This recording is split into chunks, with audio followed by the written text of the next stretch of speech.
जिस देश ने हमास में 70,000 से ज्यादा लोगों की जान ली, वो देश तमाम तरीकों से हमास को निस्तनाबूद करने पर अभी भी जुटा।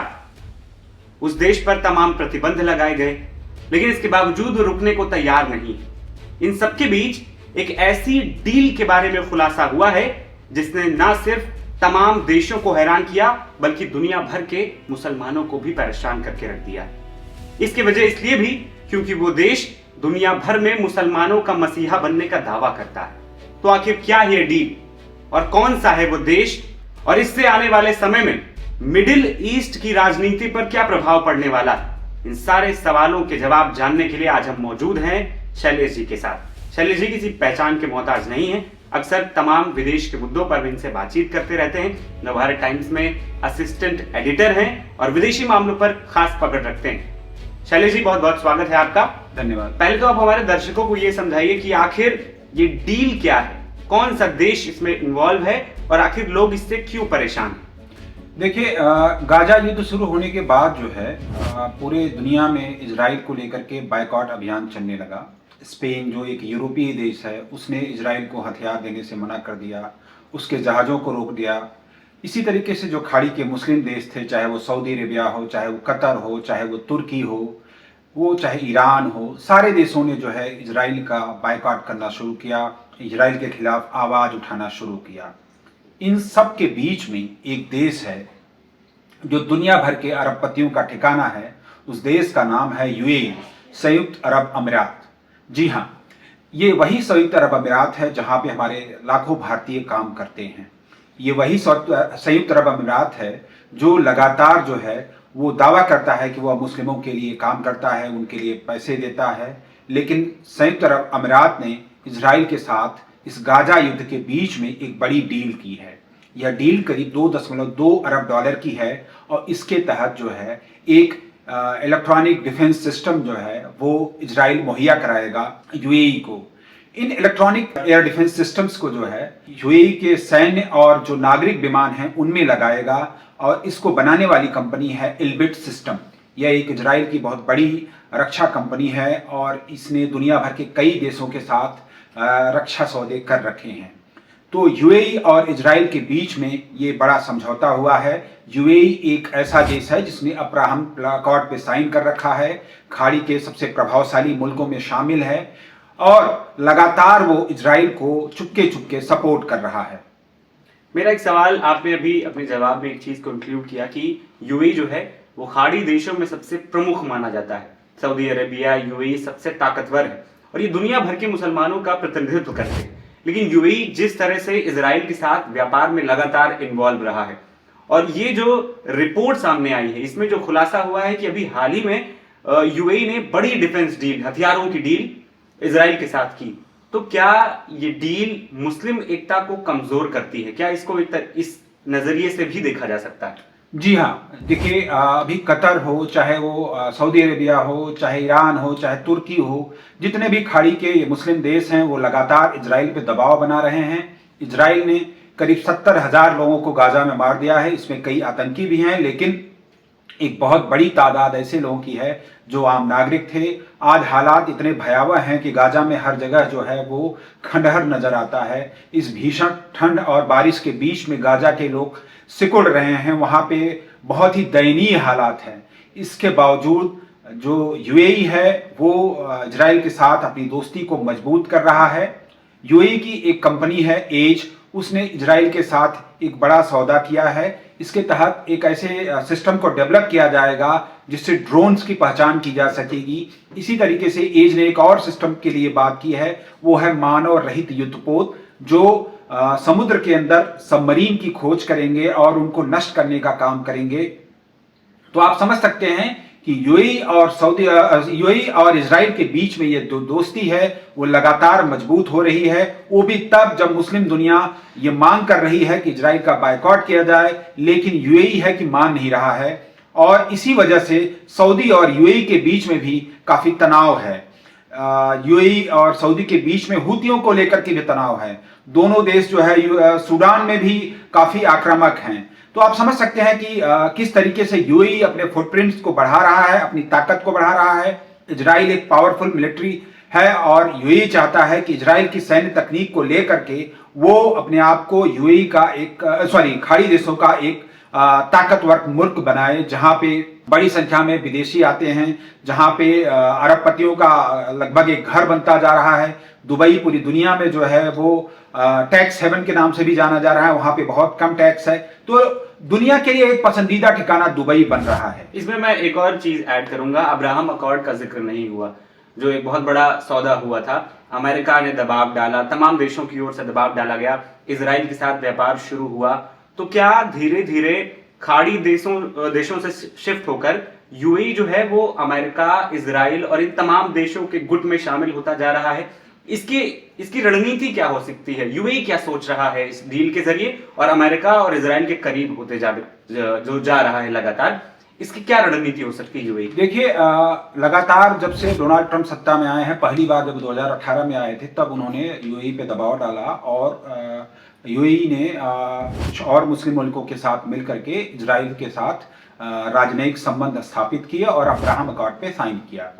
आज स्थिति यह है कि जब ट्रंप दोबारा आए हैं, वो चाहते हैं कि सऊदी अरेबिया जो है वो भी अब्राहम अकॉर्ड में शामिल हो और इजराइल को मान्यता दे, लेकिन सऊदी अरेबिया पूरी तरह से अड़ा हुआ है। अभी मोहम्मद बिन सलमान जो वहाँ के क्राउन प्रिंस हैं वो गए थे अमेरिका और ट्रंप ने उनके सामने ही इसका कहा, लेकिन सऊदी अरेबिया के जो प्रिंस हैं उन्होंने इस पे हामी नहीं भरी। सऊदी अरेबिया का साफ कहना है कि जब तक अलग फलस्तीन देश को मान्यता नहीं मिल जाएगी तब तक वो या उनका देश जो है वो अब्राहम अकॉर्ड में शामिल नहीं होगा।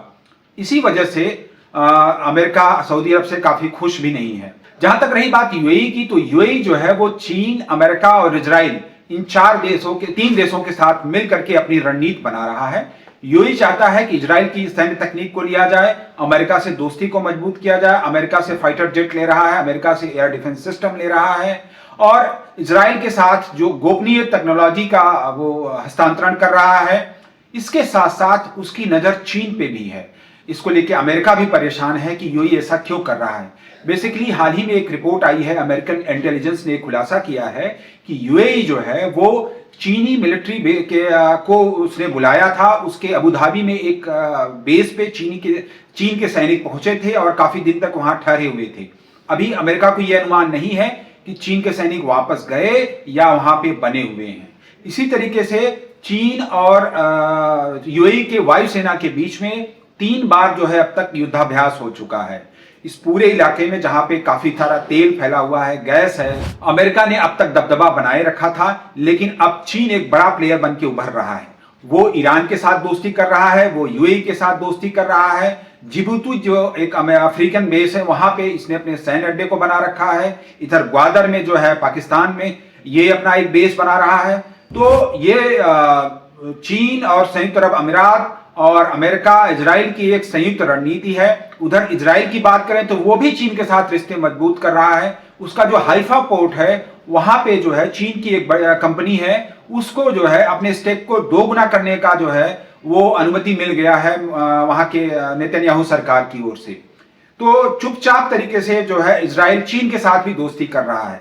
ये वही हाइफा पोर्ट है जिसको भारत की अडानी कंपनी ने खरीद रखा है और वहां पे वो अपना संचालन देख रहे हैं। अगर ये यूएई और इजराइल की डिफेंस डील की बात करें तो जो एल्बिट सिस्टम का इलेक्ट्रॉनिक डिफेंस सिस्टम है, ये यूएई की सैन्य शक्तियों को किस प्रकार से मजबूती देगा और इसका क्या फायदा यूएई को आने वाले समय में मिल सकता है, अगर हमारे दर्शकों की बात समझें? देखिए, ये एक ऐसा सिस्टम है जो अगर जमीन से कोई मिसाइल दागी जाती है तो उसके सेंसर को रास्ते में बर्बाद कर देगा, जिससे कोई भी एयरक्राफ्ट, चाहे वो सैन्य हो चाहे वो नागरिक विमान हो, वो जो है उस मिसाइल के वार से बच जाएंगे।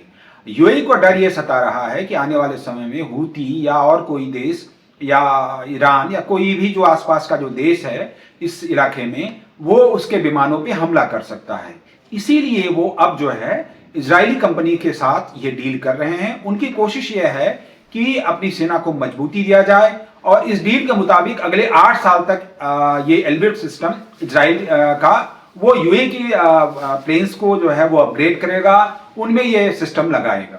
क्या अरब देशों में इस डील से यूएई के खिलाफ नाराजगी बढ़ेगी? और एक जो एकता हमें हर मुद्दे पर देखने को मिलती है, दुनिया भर के चाहे तमाम मुद्दे हो, अरब देश, खाड़ी देश हमेशा एक रहे हैं और अपनी आवाज बुलंद करते रहे। क्या ये डील या इजराइल का लगातार यूएई का लगातार अमेरिका और इजराइल के करीब जाना, क्या खाड़ी देशों में जो एकता है उसको तोड़ेगा? देखिए, अभी इस समय जो है खाड़ी के दो ताकतवर मुल्क हैं, वो है सऊदी अरेबिया और यूएई। इन दोनों के बीच में तनाव चल रहा है। इसके तनाव की वजह जो है हूती विद्रोही हैं और इजराइल के साथ यूएई की बढ़ती नज़दीकी है। मोहम्मद बिन सलमान जो सऊदी अरब के क्राउन प्रिंस हैं, वो खुद को जो है वो इस पूरे इलाके का अपने आप को नेता समझते हैं, लेकिन यूएई जो है वो लगातार अपनी ताकत को बढ़ा रहा है।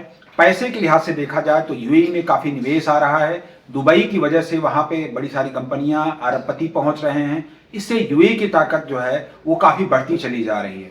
वहीं सऊदी अरब की बात करें तो वहाँ पे मक्का और मदीना होने की वजह से यह मुस्लिमों के लिए एक बहुत ही पवित्र जगह है, इसीलिए उसको काफ़ी सम्मान के साथ देखा जाता है। लेकिन अगर इजराइल के साथ इस तरह से यूएई के बीच में दोस्ती बढ़ती रही, सूडान में संकट चलता रहा, जहां यूएई जो है वो उसके ऊपर आरोप लग रहे हैं कि वो वहां के मिलिशिया को जो वहां कत्लेआम कर रहा है उसको पैसा और हथियार दे रहा है, इन सब से जो है वो सऊदी अरब और यूएई के बीच में टसल बढ़ रहा है। वहीं यमन की बात करें तो हूतियों के इस देश में सऊदी अरब और यूएई के समर्थित गुट आपस में आमने सामने हैं। दोनों के बीच में लड़ाई हुई है, जिसमें यूएई का जो समर्थित गुट है उसको जीत मिली है। तो अब ये समझ सकते हैं कि किस तरीके से खाड़ी का जो डायनेमिक्स है वो लगातार बदलता जा रहा है और भारत को भी इस पे जो है नजर रखने की जरूरत है। यूएई भारत का एक जो टॉप 5 ट्रेडिंग पार्टनर्स है उनमें से एक है। लाखों की तादाद में भारतीय यूएई में काम करते हैं। उसका जो है चीन के करीब जाना ये भारत को भी पसंद नहीं आएगा और इसी वजह से भारत को काफी सतर्क रहना होगा। यानी मेरा अगला सवाल भारत को लेकर ही था, लेकिन आपने उससे पहले ही बता दिया, इसीलिए इस चर्चा को हम यहीं पर विराम देंगे। इसमें हमने कई चीजें जानी कि यूएई और इजराइल की इस डील का क्या असर खाड़ी देशों पर होगा, भारत कैसे इससे सतर्क रहना चाहिए और आखिर यूएई मल्टी पावर नेशंस के साथ अपने रिश्ते मजबूत करके क्या रणनीति आने वाले समय में बना रहा है और कैसे अपने आप को वो दुनिया के लेवल पर एक बड़े देश के तौर पर प्रस्तुत कर रहा है।